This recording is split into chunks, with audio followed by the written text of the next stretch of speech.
UN. And I'm very happy today in the morning to open a side event, which is devoted to the health as the cornerstone of the future of drug policy. And I'm happy to say that Lithuania has a historical reputation of being a small but brave country that leads in the way some liberation movements. And I'm very happy that today we are among those who are leading the way to the global movement to make health the cornerstone of the drug policy. More and more physicians all over the world are joining an opinion that punishment of drug users and harsh law enforcement of drug laws do not promote the health and welfare, which is the ultimate goals of the drug control policies. It is possible to protect public health through skillful, targeted regulation of important drugs. And Lithuania believes that all of us should have access to affordable medicine for relief of severe pain and to treat drug dependency. In your case, we are very happy that by organizing this event, this is also the opportunity for you, for doctors, to lead the way and to show the CMD member states how to make health the cornerstone of future drug policy. And so therefore, Lithuania is proud to support this effort towards the global care of justice. Thank you.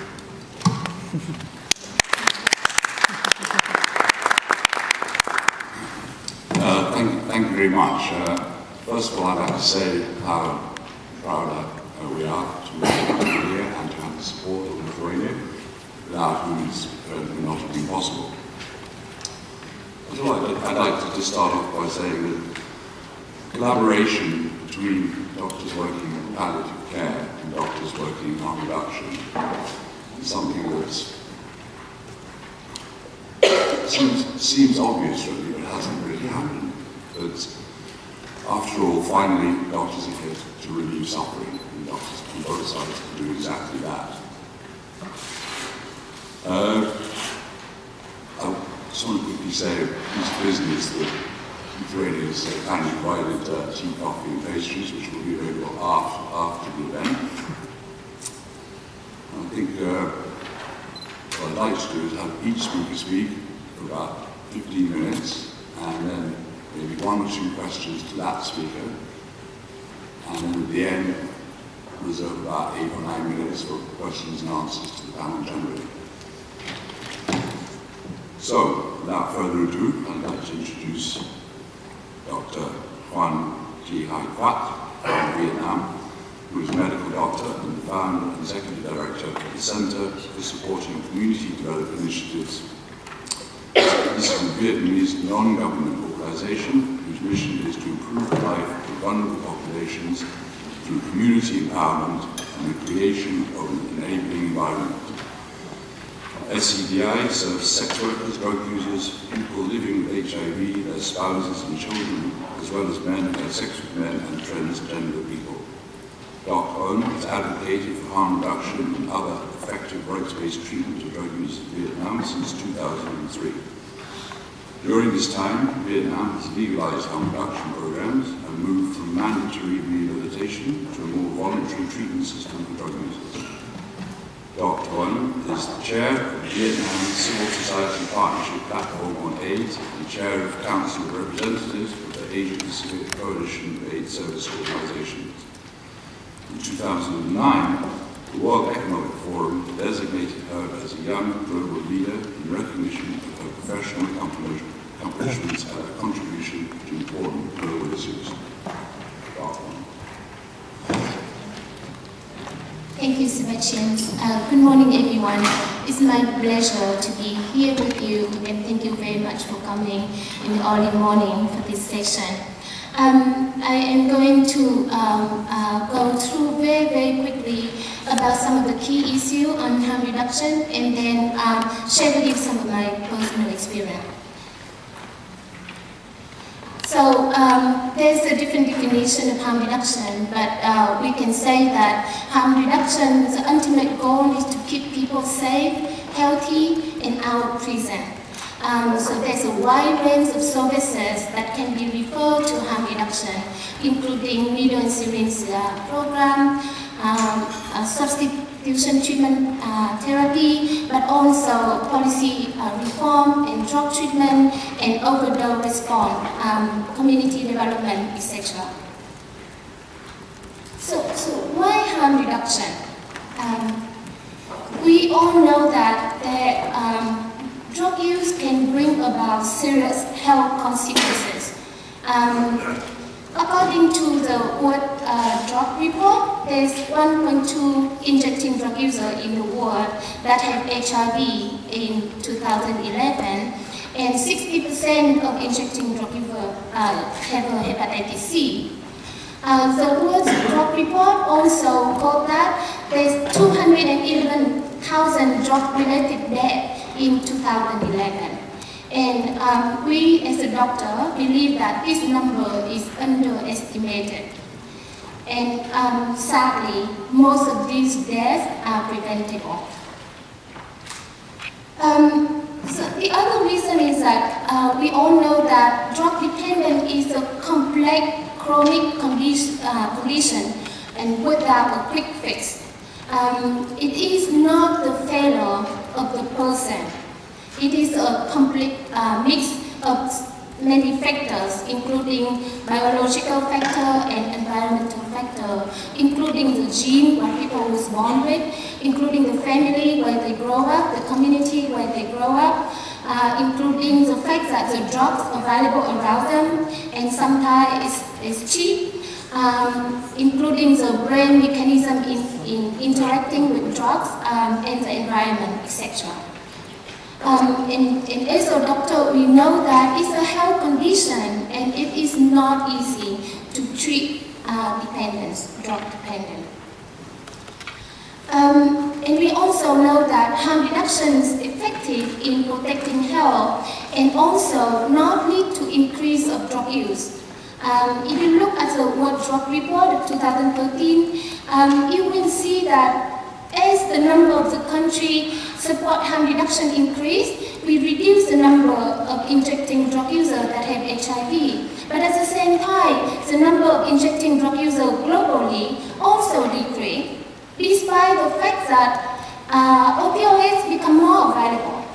It's increased more than 4 times between 1980 to 2010. Yes, the number of injecting drug users decreased when harm reductions increase.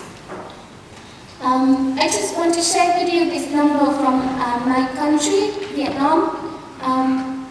As you could see, when we start to work on harm reduction, so HIV prevalence among injecting drug users start to decrease. And when we legalized harm reduction in 2006, the number continuously decreased. So we had reduced the HIV prevalence among injecting drug users from almost 40% to around, as I speak, around 13%, 14%. So 1/3 we are now in comparison to more than 10 years ago before we had harm reduction. And together with that, the total number of people living with HIV in my country is also decreased significantly. You can see the peak of the number was when we started harm reduction, 2006. And it took only 1 year for the number of people living with HIV start to decrease. And we continuously decrease ever since. But why we are still here talking about harm reduction if harm reduction still are so effective? We still have many more deaths due to drugs than war. I come from a military family. Both my father and my big brother are generals in the army, so we know wars. My father started to enter the wars, Indochina #1 war with the French, back in the 40s. and he fought all the wars ever since. If we look at the number again, drug-related death in 1 year, 211,000. And the Foreign Policy Journal estimated that in the 21st century, every year, the number of deaths globally due to war is 55,000. The number of deaths due to drugs, 200,000. So it's 4 times more than wars. And from the country where I was born and raised, for the 9 years of the First Indochina War, combined French and the Indochina people, Vietnamese, Laos, and Cambodian, we lost probably like 250,000 people in 9 years of war. And during the 20 years of Vietnam War, you probably all know about that. The US lost 58,000 lives. The Vietnamese lost between, depends on different way of estimate, 800,000 to 3 million in 20 years. So in average, every year, we still lost less people than drugs nowadays in the 21st century. This is so unacceptable. This is so unacceptable. And like war, we don't want war. There's so many demonstrations and nobody wants to go to war. No country wants to be involved in war. And we all believe that war is preventable. So as the drug-related death, most of them, vast majority of them can be prevented only if we have a right policy.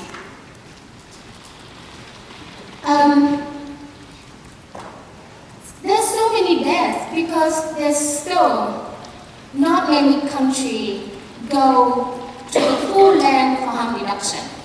So among the 158 countries with injecting drug users, there's only, by 2012, there's only 97 countries with some policy support of harm reduction.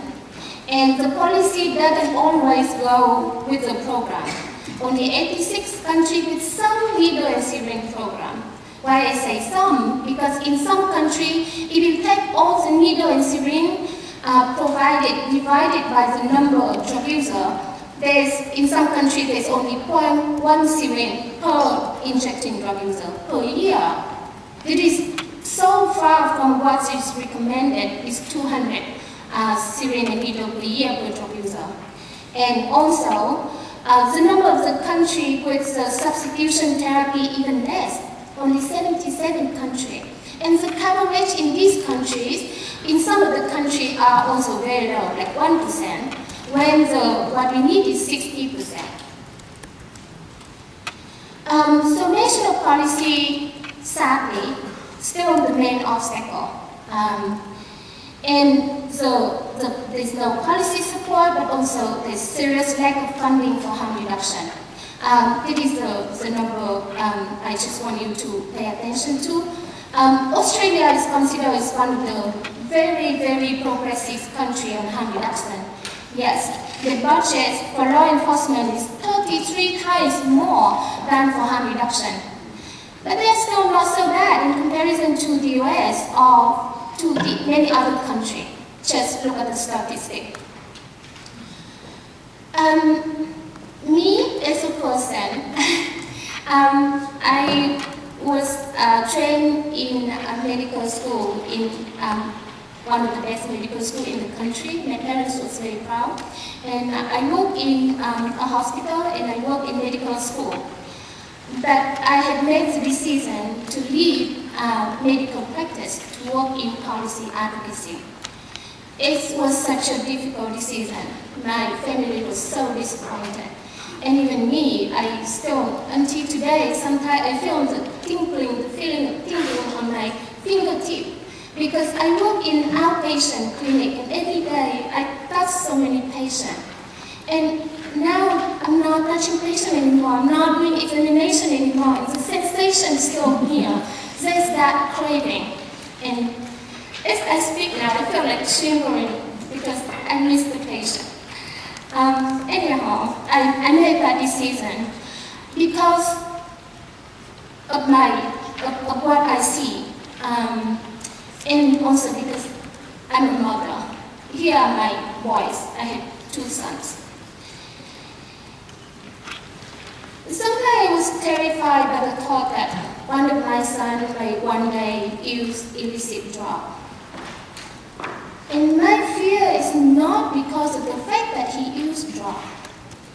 We all know that not everyone who uses drug become dependent. We know that even drug dependent is difficult to treat. There's no cure as such, but it's treatable. But my fear is that his drug use would make him a target of the legal system. In many countries, all kinds of drugs are made illegal. Even cannabis, even ecstasy. If you go to the club and you want to have the best of fun, that could lead him to be arrested. And be in court in many countries, even for the first time of any illicit drug, would subject him to sanction. He could be he could be put in prison, but he could be put in the compulsory treatment for a very lengthy time. Could be like 2 years or more, just because he smoked the cannabis or because he go to club and use some drug to have fun. And he will be labeled as a drug user for the rest of his life. He'd be stigmatized, he'd be watched by the local police just because he used drug. So, and if he's being caught using with friends, that would make one or more of them a criminal for organizing drug use. And if he is caught with a dose of drug, that would make him a criminal for storing drug. I'm sure that many of you here have children as well. Let's think about that for the children. And I'm a doctor, but my medical profession would not even be helpful to my son, to my own son, if this happened to him. He may get HIV or hepatitis because he had to hide his behavior because nobody told him about the danger. He may develop mental health problems with all the pressure he had to go through.